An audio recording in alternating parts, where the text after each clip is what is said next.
the number one thing that could take down the Niners, beside, as we saw, a major injury, like if they're playing, would be a close game and it come down to the kicker.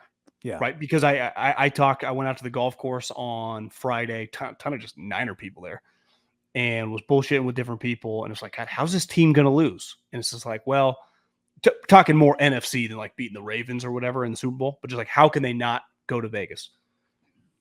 Well, for the most part, you're going to play. If you obviously they'd have to play in 2 playoff games because they avoid the first round. One of the games is going to be tight, as well. What happened last year, right before Brock Purdy got injured? Dallas was hard, and in that type game, Robbie Gould matters. And this kicker, who had kind of been a little out of sight, out of mind, you hadn't been thinking about as much, it kind of came back eye-opening today. It's like, bro, if you play a cut, which you play in golf, you don't aim to hit a draw. Why? I'm no kicking guru, but if you play a fade, why are you playing it off the right post, aiming at the left? Chicago, or I guess the game was in Green Bay, the wind was clearly pumping. Chicago's kicker plays a cut. He fucking starts it at the left upright, and it cuts right in. Why does Moody, who clearly is a power fade guy, like a Dustin Johnson, aim it like toward the right edge? Like, it doesn't make any fucking sense. You don't play a hook, buddy. Your natural. The problem is he does sometimes. Well, yeah, that's he the like crazy double part. crosses like a golfer. He'll get the hookies. But if he's hitting it normally, he clearly plays a little cut. And today, he's aiming at the right side. So it's like you're aiming to hit a draw, but you're a cut guy. And today, I mean, the second one wasn't even remotely close. That was an extra point. The extra point was bad. But it's like that's a field goal in a tight game when you're kicking the first kick was field goal. The first kick was 38, missed it. And I've been saying it for a while. If you just watch him, as we all do, anybody listening to this, you probably watch Moody a lot. His ball, even when he makes kicks, moves a ton. And it moves in the third round. It moves unpredictably, John. It moves unpredictably. Yeah. Like a lot of movement. It'll go left and then cut right. And like to your point on golf analogies, like if it's consistent, you can play the same shot every time. But his ball moves like he's kicking at the top of Mount Everest sometimes. Like is there like a double cross wind? No. So what was the weather like there today?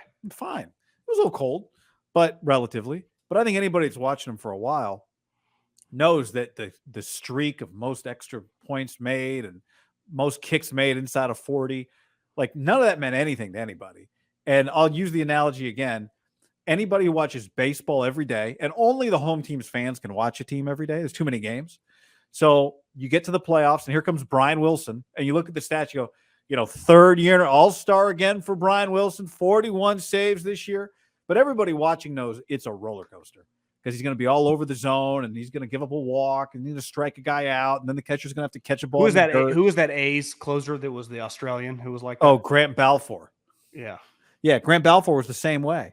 That's the type of kicker he is, which to your point, I agree. Injury is the only thing that can keep out of the Super Bowl. Well, you know what? Actually, we got to put Moody in a big spot. I don't know at the end of that game if it was going to be better or worse if he had gotten a chance to get a game winner. I guess if he'd made it, it would have been better. If he'd missed it, it would have been worse. But it could have gone either way. Who knows? Darnold's fumble might have saved him. But it's a real problem, and there's nothing there's nothing they can do about it. You can't work. You're not kicking. You're not working out some kickers this week. Robbie Gould's not coming back from Park City. Like Jake Moody's the kicker of the team, and does Kyle have to go for it on 4th and 1 in field goal range in a 0-0 game? Yeah, okay, that's an easier one. But down by 3, you kick that field goal. I don't know. I mean, I think after might have been the extra point. Maybe it was the field goal where they showed Kyle, and he didn't like throw anything, but you could see his face. It wasn't even about today, right? It's not right. Today didn't matter. Nothing mattered today beside no one getting injured. But it was like, God, how it's all about like Kyle's no dummy. Like I have a hard time seeing them win both games by 20. It's just never that easy. That's not the way sports work. And I actually think there's a pretty good chance they face the Rams. I guess we'll have to see who got hurt on Detroit. I mean, Laporta might have tore his knee. They had a million injuries. The Rams could easily go into Detroit and win that game. And, assuming that Dallas beats the Packers, you would play the Rams. And say what you want, like Puka Nacua changed them because Cooper Kupp was a stud. So now you add a guy who's another 100-catch guy, their running game, and their offensive coach.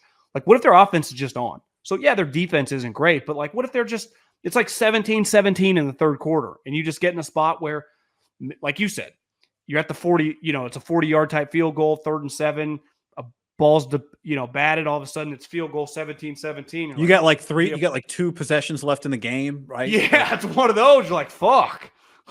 You're like, are we going for it? Yeah. Like you have those type thoughts coming into your head. Like, are there going to be moments where you're just like, maybe they're up 7 in the third quarter against the Rams? Like, fuck it, let's go for it here. Try to go up 14, not risk going up 10. If he misses, all of a sudden they're in position. They only have to go so many yards. I think today he was easily the story of the day. Just because it's one thing to miss a field goal. It just felt like, God, this guy doesn't even feel remotely confident. He's got that face that it just, I'd rather have him throw something. And I was like, well, he's really cool, I guess. I don't know. You can't read him. And it reads kind of unsure. He does read, like, just if you body language, but he looked that way when he was making all the kicks. So I don't know. I just know anybody watching every week didn't feel great. And then at the worst possible time, you have 2 bad misses. Like you said, bad misses. Not, if he yanked one from 51 because he's trying to kill it, not ideal, but fine, whatever. These are extra point level kicks. Well, it's like, on Puka's and it did cost him this game, which the game didn't matter, but it did cost him the game. Yeah. Well, Charvarius gave up that touchdown on that good scheme play by McVay. It's like he's right there. No one even thinks about it. It's like that play could easily happen in a playoff. It's like, whatever. He's right there. He makes that play a lot of times. He deflects it. Like, nothing happened today where you're like, oh, that could be a deficiency. Like, it's the NFL. I mean, Puka's might have a chance to be like a 10-year high-level player, Right. It's like, whatever. It's good defense. He's right there. Jalen Ramsey. You don't start rethinking whether Jalen Ramsey can play. No.